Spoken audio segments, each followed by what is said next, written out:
right now, I'm bringing on a friend of mine. His name is Vernon Parker, and Mr. Parker, I am so sorry in getting you this late, but Mr. Parker is running for Congress in Arizona. He won his primary, and conservative, straight up, true and true. I talked to him a lot on Twitter. His Twitter account is Vernon, Vernon B. Parker, Parker. Believe me, he's got a great message out there. Mr. Parker, how you doing?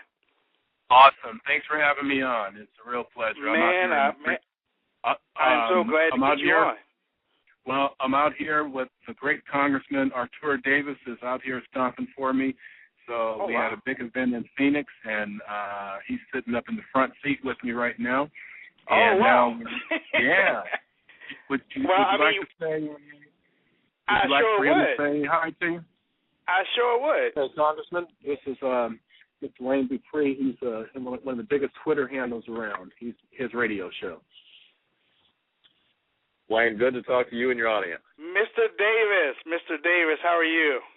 I'm good. Good to be here with the guy who's going to be an outstanding congressman of this district and be good enough to put him there. Well, I am glad that you are sitting with him and rolling with him because he can't have a better person with him. Well, you're very kind. He's going to be exactly the kind of independent, conservative voice that Arizona is used to. Arizona's used to having independent-minded conservative voices, and he's going to fit right into that. And let me tell you that, Mr. Davis, I am so glad that you are on this side with us. Thank you. I loved what I saw at the Republican National Convention, and I've been speaking your praise on my website. Thank you. You're very kind. One of these days, I'm going to have to get you on here so that I can interview you. How's that? Well, I would love to do it, but I'm glad to be here supporting Vernon Parker. He really brings something special to this race. He brings something special to the U.S. Congress, and I think that his district is very lucky to have someone of his caliber. He represents what the framers and the founders had in mind, someone who succeeds, builds a record of service, and then offers himself for political leadership. That's what the framers envisioned, and I think that's what Vernon's career is about. Well, I tell you, both of y'all working together, man. I'm sure he is going to do well out there in Arizona. I've been following him for a while, and we've been conversating, and we've been trying to get him some numbers on Twitter and trying to get his message out. So he's doing a real great job. Well, great, excellent. Good to talk to you, and let me hand the phone back to Vernon. Thank you, Mr. Davis. Thank you. Hello, we're back. We're having a blast out here. Mr. Parker, thank you so much again. Thank you. Yeah. So, tell me what is going on. You are making some waves out there in Arizona. Who is Mr. Vernon Parker, and why is he running for Congress?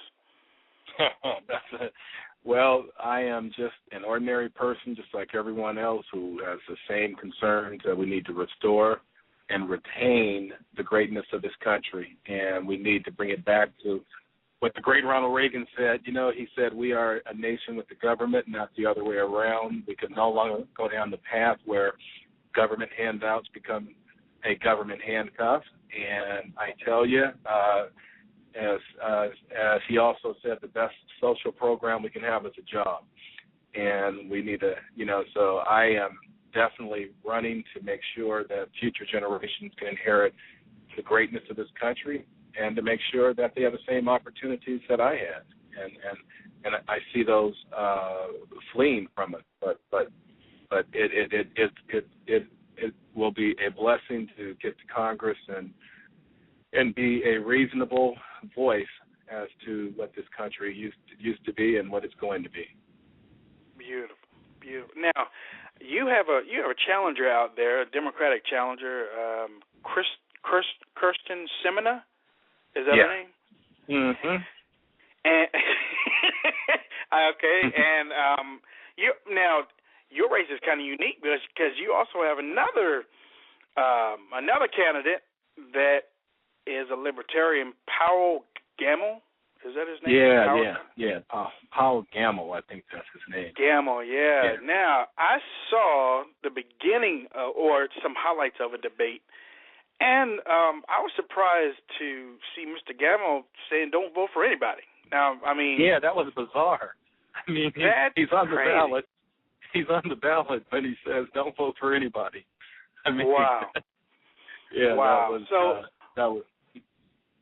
So how are they treating you out there in Arizona? Because I in researching to talk to you, also I think the Democratic Party is throwing a little bit of racism out there in that race. I saw a photograph of you where they had made you darker in the photo, and your opponent has yet to denounce what I feel is a racist tactic. So, and I also saw a couple of forums that said that she might have played the racist card at times to gain votes. How do you feel about that? Yeah, it is disturbing. You know, I mean, when you are portrayed to be 10 shades darker and your teeth, 10 shades whiter. But what it really boils down to for me is that they can do what they want to do. I just think that what we need to focus on is to try to, bring policies to bring jobs back to America. We have one of the most uncertain regulatory systems in the world, and people don't realize that regulations and the regulatory impact has more of an impact than the tax structure in this country. And the other thing, we can't compete on the global scene with the highest corporate income tax in the world. It's just not going to happen. And so, if we reduce our corporate income tax to 22% immediately or over the next few years, we will bring 2 million jobs back to America. And there are so many things that we can do, I think, to just bring, prosperity back to this country. But, but on the other hand, if they're targeting us like they're doing right now, that tells me that they're fearful of us. And I also saw that you gave the GOP weekly address last month. Oh man, now, that was phenomenal. How was that? Because that's like getting some audience, isn't it? Are you kidding me? I mean, coming from where I've come from in my life, you know my background. I grew up, and then sociologists love to talk about areas that was replete with drugs, gangs, and violence, and Snoop Dogg lived around the corner, and to be able to follow the President of the United States and to give a real vision of what America should be striving for was just phenomenal. It was just more than phenomenal. Wow. Well, Mr. Davis, I got Mr. Davis on. Mr. Parker, listen. I'm so happy to have both of y'all together. Yeah, I thought that'd be a surprise for you. But for you, I really want you to do very well out there, and I also want you to call back after Tuesday after next, because we want to find out what's going on and when are you moving your offices to D.C. in January. Well, that is a promise. You have it, and all y'all out there, just make sure you go to the website vernonparker.com, and you'll see what we're all about. And you're one of the biggest handles on Twitter, so we always follow you. So thank you so much. No, thank you. I mean, when you started following us, man, that was a big deal for our campaign. It really was, because people,